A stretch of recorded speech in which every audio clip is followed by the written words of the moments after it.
mejor, entonces cuando surgen temas como la rentabilidad es buena o mala, si queremos proteger, ¿de qué forma protegemos? Gracias, Michael. Tal vez para terminar, lecciones de nuestra parte, tenemos dos más que compartiríamos. Una, yo he visto que hay un alto grado de identificación con estos proyectos. O sea, dentro de nuestros propios equipos hemos visto que hay mucho entusiasmo, así como Michael tenía mucho entusiasmo hace un segundo. O sea, hay mucho entusiasmo con relación a toda esta iniciativa, lo cual ha sido muy importante porque hemos visto que nuestro equipo cuenta no solo con el equipo propio, sino con personas que son de otras áreas del banco que se entusiasman desde que ven de qué se trata cualquier proyecto en el cual estemos involucrados. Lo cual ha sido muy importante para nosotros también porque hay entusiasmo en nuestro directorio. O sea, al ver los ejemplos como los que mostramos acá, nuestro directorio se ha convencido de que esto es algo que realmente vale la pena continuar.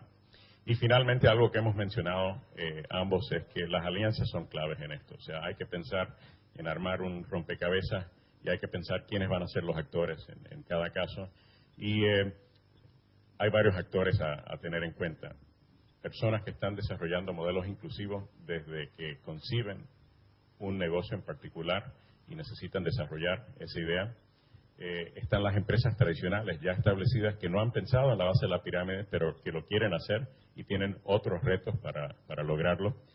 Y las empresas públicas también, que pueden ser muy buenos socios para este tipo de actividad, y tuvimos varios ejemplos acá. Y finalmente las ONG son muy importantes, porque en muchos casos se requiere una buena articulación entre lo que es el sector privado y entre lo que es la base, con la cual el sector privado a veces no tiene mucha experiencia dialogando. Michael, algunos comentarios o pensamientos últimos que quisieras agregar antes de ver si tenemos algunas preguntas. Quizás una reflexión personal. Como ustedes saben, yo crecí en Uruguay. Y la verdad es que yo crecí en un Uruguay donde yo pensaba que el Uruguay era Pocitos y Carrasco, porque así transcurría mi vida. Y fue cuando volví de la universidad en Estados Unidos, y casi por una apuesta personal, acepté encargarme de las compras de lo que es Knorr Suiza, mayonesa Hellmann's, maicena, maizola. Y esa experiencia fue la primera experiencia que me hizo ir al norte de Propios y realmente descubrir lo que es el Uruguay. De que en realidad, si uno se para en la Rambla y la Rañaga, es una maravilla, podría ser California. Pero no toma más de 10 minutos ir por la Rañaga para llegar a la mayoría del Uruguay. Y entonces yo creo que lo que decimos, que a veces es mucho más visiblemente fácil de reconocer cuando mostramos ejemplos de México o Guatemala, una de las cosas que impacta en el Uruguay es que la gente que está en los sectores de bajos ingresos pueden ser rubios y de ojos azules, que no se da en muchas partes de los mercados emergentes. Y yo creo que entonces, si uno piensa en la mayoría del Uruguay, también hay un 65-70%, no en situaciones tan extremas como en otras partes de América Latina, pero sí hay una brecha entre todo lo que importa para que la gente pueda desarrollar el potencial de sus vidas y lo que pasa ahora. Entonces, esa brecha es la que hay que cubrir con urgencia, y creo que la manera de hacerlo, lo que abre esto de oportunidades de mayoría, es dar la realidad de que no es solo una responsabilidad del sector público, es también una responsabilidad del sector privado. Y la colaboración de los dos es lo que realmente va a poder acortar esa brecha en la forma más rápida posible, y toda demora son generaciones perdidas. Bueno, muchísimas gracias, Michael. Y ahora quisiéramos ver si tenemos algunas preguntas en el grupo. Algunas tenemos que tener porque tenemos personal del BID acá, así que no nos podemos ir sin por lo menos preguntas de nuestra propia gente.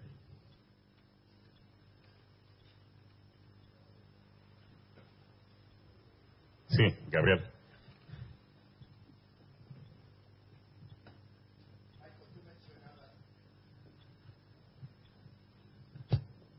Gracias, Tracy. Prefiero gritar. Tú mencionabas que ustedes en Ignea esperan un retorno del 30%, no especificaste si era anual o por el proyecto. Pero mirando esa cifra, es una cifra que en otros negocios es difícil de alcanzar un 30% de retorno. Es una cifra muy significativa. Y es correcto tratar de alcanzar una cifra tan alta, trabajando para la mayoría, para el bottom of the pyramid. Me gustaría tu comentario. Sí. Y una aclaración primero, ¿no? Cuando digo 30% es 30% de retorno de compuesto, es un TIR. Ahora, hay dos partes de tu pregunta. Una es la parte económica, ¿es realizable retornos así, sirviendo a la base de la pirámide? Y la otra es lo que tiene que ver con impacto social. La primera, yo creo que absolutamente sí. ¿Por qué? Porque hoy lo que paga el pobre sufre de la multa a la pobreza. Todo es más caro para la gente en la base de la pirámide. Va desde ropa hasta aceite comestible. Hay algunas partes donde el aceite comestible se compra en porciones para cocinar la cena de esta noche. El aceite más caro del mundo. Entonces, el pobre ya paga un precio descomunal. La propuesta de valor es muy pobre. Entonces, ¿por qué es tan pobre? Porque generalmente servir a la base de la pirámide ha sido tres actores. El Estado, que puede hacer grandes cosas, pero como proveedor directo de bienes y servicios, tiene muchos desafíos. El segundo es ONGs que se mueven en ese ámbito, que muchas veces ven a los sectores de bajos ingresos como beneficiarios. Entonces, si ya te llego con algo, date por agradecido. Y tercero, este sector está servido hoy, el gran servidor de la base de la pirámide ya es la empresa privada, pero es la expresión más débil de la empresa privada. Son los boliches de la esquina que no tienen escala, que tienen una cantidad de impedimentos y que cubren su eficiencia subiendo el precio. ¿Por qué? Porque las alternativas son las otras. Entonces, lo que ha mostrado toda la experiencia de microfinanzas es que si tú puedes encontrar un modelo que le dé una mejora grande en la propuesta de valor, la gente lo entiende, ya está pagando, y lo que puede ser en cantidad absoluta muy pequeña, el margen de una transacción puede ser muy pequeño, pero en vez de multiplicarlo por el 20% de la población, que es AB, lo multiplicás por 70% de la población. Y eso es lo que le da a un Compartamos Banco y a las entidades microfinanzas la posibilidad de tener utilidades serias. Pero ¿cuál es el lado social? Porque tú dirás, está bien, 30% de retorno se consigue a través del sudor de hombres y mujeres que están trabajando muy fuerte en la base de la pirámide. La concepción, que es muy natural, de atar impacto social con el precio, es muy claro y directo, pero en mi opinión tiene muchas fallas, porque uno concentra el impacto social en los clientes de esa empresa. Entonces, Compartamos, por ejemplo, que tiene un alto retorno sobre patrimonio, mucho más alto que el 30% que te dije, tiene 2 millones de familias en México. Si baja el precio, hay 2 millones de familias en México que estarían contentísimos, sin duda. Pero esa es la manera de medir impacto social, porque en realidad, para México, creo que lo que importa es que hay 8 millones de familias que pueden beneficiarse de microfinanzas, pero al cual no les ha llegado. Entonces el tema es cómo llegar a esos 8 millones en la forma más urgente. Y el hecho de que Compartamos tenga retornos superiores ha creado 600 entidades adicionales para que entren para llegarle a los 8 millones. Entonces yo creo que hay que entender el impacto social en forma sistémico y no de una empresa individual.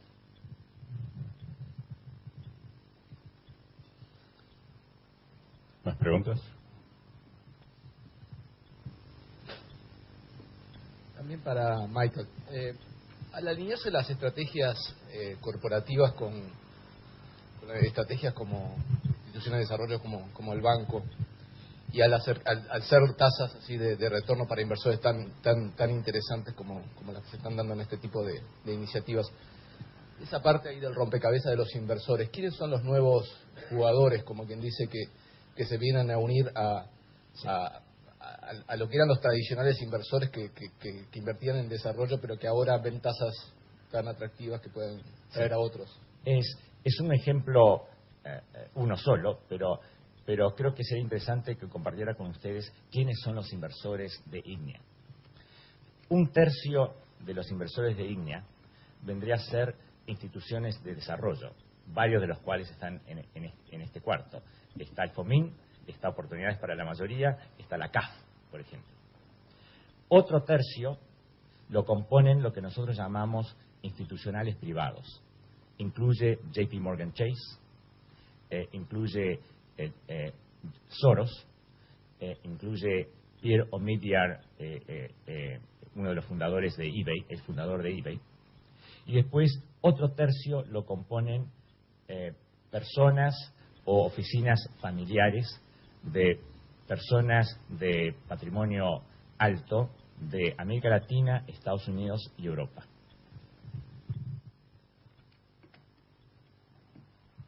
Sí, para agregar un poquito, hay todo una categoría de inversores ahora que se les llama Social Impact Investors, ¿no? Que se ha venido desarrollando bueno, en nuestro caso, como había mencionado, tenemos un equipo, un desk, ¿no? Un escritorio tipo tesorería que hace sindicaciones de operaciones y hay toda una red de Social Impact Investors ahora. Sí. Sí. Es interesante de que estamos abriendo campo.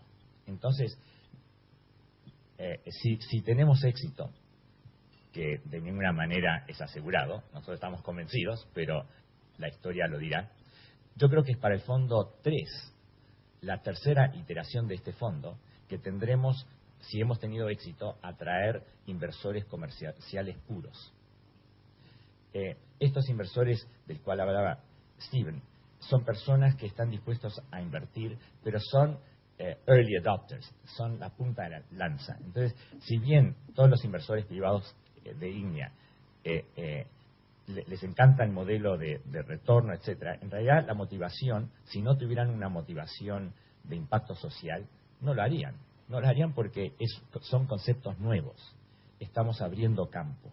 Lo que ha hecho microfinanzas no es el único ejemplo, porque hay otros ejemplos exitosos en América Latina que también podríamos compartir, no de las que arrancan, como Steven ha mostrado, porque el rol, yo creo, de un BID es ser catalizadores. Pero hay modelos ya exitosos, que también el estudio con WRI y el trabajo que ha hecho Oportunidades para la Mayoría es también identificar modelos ya exitosos.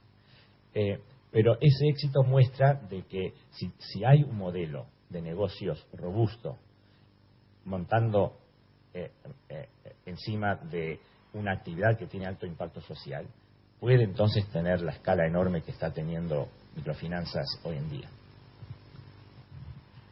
Sí, otra. Buenos días.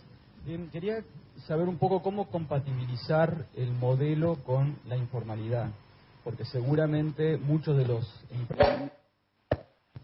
emprendimientos que se apoyan nacen de iniciativas que están en la informalidad, seguramente en nuestros países que es de alto grado. Entonces se prioriza el desarrollo social buscando que luego ese grupo, si crece, pase a la formalidad. Esa es una pregunta. Y segundo, porque si pensamos en los negocios inclusivos como parte de quizás la cadena de valor de una empresa, seguramente la empresa, para poder incorporar a esos sectores productivos, necesita la formalidad de los mismos. Sí, excelente pregunta. Nosotros durante el último año hemos venido elaborando, bueno, ya fue aprobado por nuestro directorio, una estrategia para nuestras actividades en general con el sector privado. Y cuando nos preguntamos nos hicimos la pregunta fundamental dentro de ese estudio o de esa estrategia, la cual era ¿por qué no crecemos al ritmo que crece Asia, o el sureste de Asia, los países del sureste de Asia? Al final caímos en cuenta de que es un tema de productividad. O sea, la productividad de nuestra región, si uno la mira entre el año 1990 y el 2005, ha crecido a 1/3 del ritmo del crecimiento de la productividad que existe en Asia. Y esto se debe en parte al tema de la informalidad que tenemos en nuestros países. Entonces, nosotros como institución de desarrollo siempre estamos fomentando lo que es la formalización de negocios, lo cual conlleva lo que es un incremento en la productividad. En muchos de los ejemplos que citamos acá, o sea, este trabajo con tienditas, por ejemplo, es un excelente ejemplo, porque o sea, muchas veces no tienen contabilidad. Si no tienen contabilidad, ¿cómo van a pagar impuestos? O sea, hay un sinnúmero de cosas que se pueden abordar, que conducen hacia una formalización a través de muchos de estos proyectos. Y nuestro directorio no acepta, en el caso nuestro, de que estemos llevando a cabo proyectos que no sean proyectos que conduzcan hacia la formalización, si acaso estamos trabajando con entidades que no son formales en un momento dado. Sí, un rápido comentario. Otra forma de ver tu pregunta es de que la estructura actual hoy crea obstáculos para trabajar con el sector informal. Sin embargo, el sector informal ha crecido en las últimas décadas en Uruguay. Entonces, por eso es importante el diálogo. Porque yo creo que hay modificaciones de la estructura hoy en día que podrían facilitar para una empresa que es formal trabajar con los informales y no sufrir un castigo de parte del sistema fiscal, y esa hay que pensarla. Por otra parte, toda empresa que va creciendo y va teniendo cierta dimensión tiene que pasar a formalizarse, porque si no impide su propio crecimiento. Entonces, yo creo que ahí también trabajar con legisladores, el sector público, los ministerios competentes, para pensar cómo bajar las barreras de formalización, también es bien importante. Y cómo empezar a formalizar a personas que tienen contaduría muy pobre. Todo eso es parte del desarrollo que está implícito en lo que venimos hablando de desarrollar esto en forma grande. Sí, y en varios de estos ejemplos y los ejemplos que vamos a ver dentro de poco, hay temas de crédito también. Personas que no tienen acceso a crédito, no tienen, no están reconocidos por los sistemas los sistemas bancarios, no están en los burós, etcétera. Y muchos de estos programas o muchos de estos proyectos ayudan a establecer un historial de crédito también, lo cual conduce también a la formalización y facilita el acceso futuro a crédito también. Steven. Acá hay otra pregunta. Sí, Martín. Tal vez sería bueno dar algún ejemplo, no tanto de microfinanzas, sino de empresas. Un poco decir, bueno, ¿quién sería el tomador? ¿Cómo se comparten los riesgos? ¿Por qué necesitamos de la empresa y no lo hacemos directamente nosotros? Ok. Pues siempre necesitamos a la empresa porque nuestra propia estructura es relativamente limitada. O sea, tenemos un equipo, por ejemplo, acá en Uruguay, que representa todas las ventanillas del sector privado del BID, pero nosotros no tenemos una red de sucursales, no tenemos capilaridad, no tenemos ese alcance que se requiere, sobre todo para este tipo de actividad. Entonces, nosotros, para cualquier actividad, siempre tenemos que contar con un buen socio para llegar. Y lo que termina sucediendo en muchas de estas estructuras es que terminamos compartiendo riesgos. Por ejemplo, en las cadenas productivas, típicamente llegamos a un acuerdo con la empresa para compartir las potenciales pérdidas que pudieran surgir si acaso la cartera que se desarrolla de crédito, digamos, a pequeños productores tiene pérdidas, ¿no? Entonces, es una repartición de riesgo que se hace caso por caso y se hace en función de los riesgos que se van a asumir. Y no sé si la otra parte de tu pregunta podría ser, ¿qué ejemplos hay de compañías, empresas que han realmente prosperado sirviendo a la base de la pirámide, que no sea solo microfinanzas? Doy un caso, en México, el servicio de salud pública, básicamente, como en muchos otros países, el ciudadano es garantizado acceso a medicina gratis y servicio médico gratis. Accede mal porque tiene que esperar sus horas, etcétera, y hay estudios que muestran de que cuando alguien que vio a un doctor en la parte de salud pública va a la farmacia de salud pública que tiene la medicina gratis, el único problema es que los estudios muestran de que el 82% de las veces está out of stock, no tiene inventario. Entonces el pobre va y compra medicinas donde compra todo el mundo. Ahora, ante eso, en el 97, un empresario, Víctor González Torres, creó una cadena de farmacias que se llama Farmacias Similares, que tiene dos particularidades. En la parte farmacia introdujo genéricos al mercado mexicano, muy dominado por marcas de farma. Entonces ofrecía medicina que podía ser por lo menos 30% más barato, pero a veces 75% más barato que en las farmacias tradicionales. Al lado de esa clínica también tiene, al lado de esas farmacias tiene una clínica médica con médico que atiende de 9 a 9, y el acceso a ese médico es a $2 la visita. Hoy por hoy, Farmacias Similares tiene 3,5 millones de mexicanos ven al doctor al mes a través de esas clínicas. 12 millones de mexicanos compran sus medicamentos al mes en esas farmacias. Hay 4,000 de esas farmacias.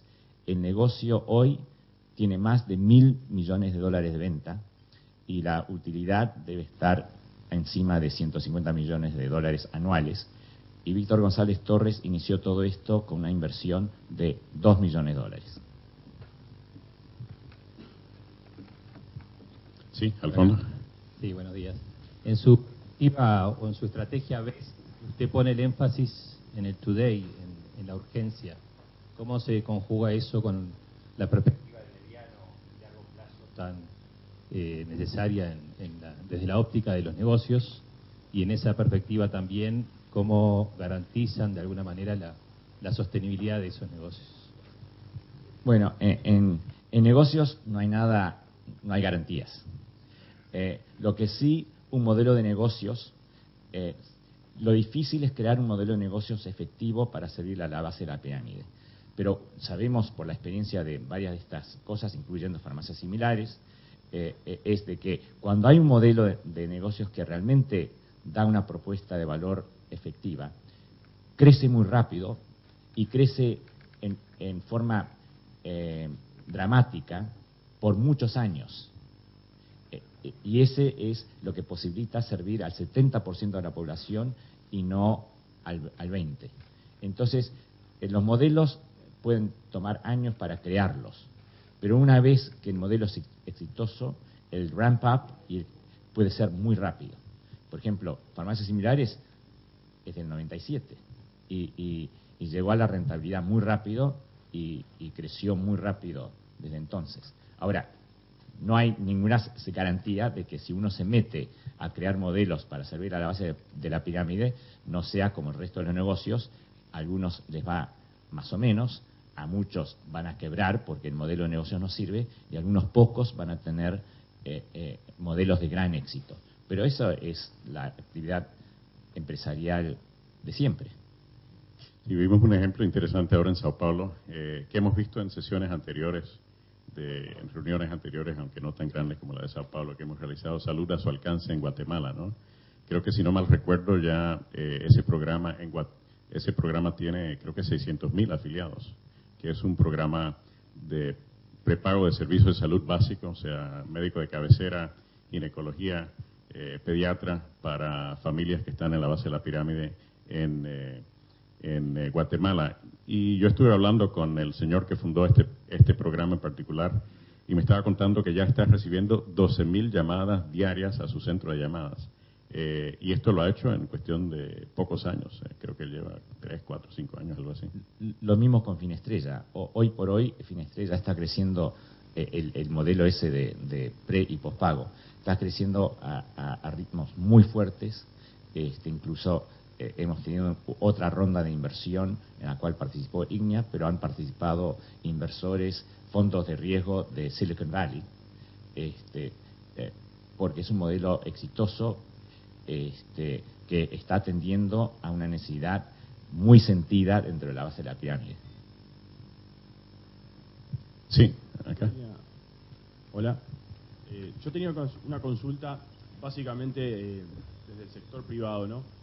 A nivel articulador, ¿es más conveniente que las compañías tengamos un departamento específico que se dedique a esto, o es mejor que nosotros nos aliemos con una ONG o algún articulador con, digamos, cierto expertise a efecto de poder impactar mejor, llegar mejor al público objetivo, como a través de los canales, ¿no? Estamos hablando también de esa interacción que tendríamos que tener con organismos estatales o otros organismos de inversión. Sí, yo he visto casos donde la ONG puede jugar un papel muy importante, y típicamente es en aquellos casos donde la empresa privada no tiene un diálogo continuo o un diálogo fuerte con los elementos de la base que se van a incorporar al modelo de negocios. O sea, en ese sentido, en esos casos las ONGs pueden jugar un papel muy importante, pero creo que depende, o sea, depende del sector, depende del tipo de actividad que van a realizar. Y yo creo que para mí una de las piezas claves, si una empresa tradicional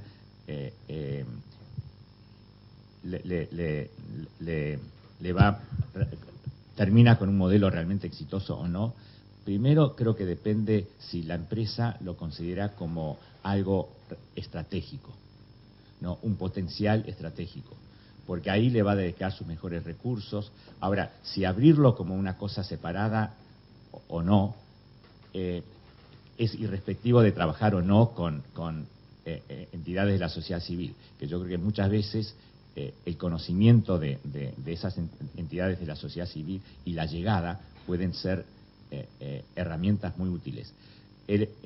Creo que abrir un departamento separado o no, creo que tiende más a tener que ver con la cultura interna y cuánta disrupción habría al negocio tradicional. Por ejemplo, si esa compañía está posicionado y ve que sus sistemas de distribución, sus sistemas de cobranza, etcétera, va a requerir toda una cosa nueva. Entonces, quizás valga la pena crear una unidad separada, porque siempre va a haber un encontronazo con las estructuras existentes dentro de la empresa. Pero si es por ejemplo, una distribución de algo que ya va bastante natural a la base, entonces quizás pueda ser albergado dentro de lo que ya existe. Y creo que buenos ejemplos de esos últimos casos son las empresas de distribución de bebidas gaseosas, a veces cerveceras, leche, etcétera.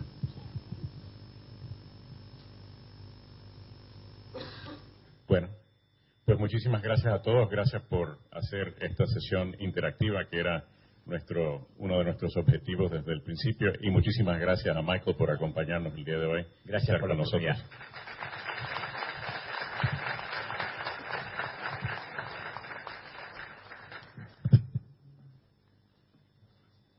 No se vayan.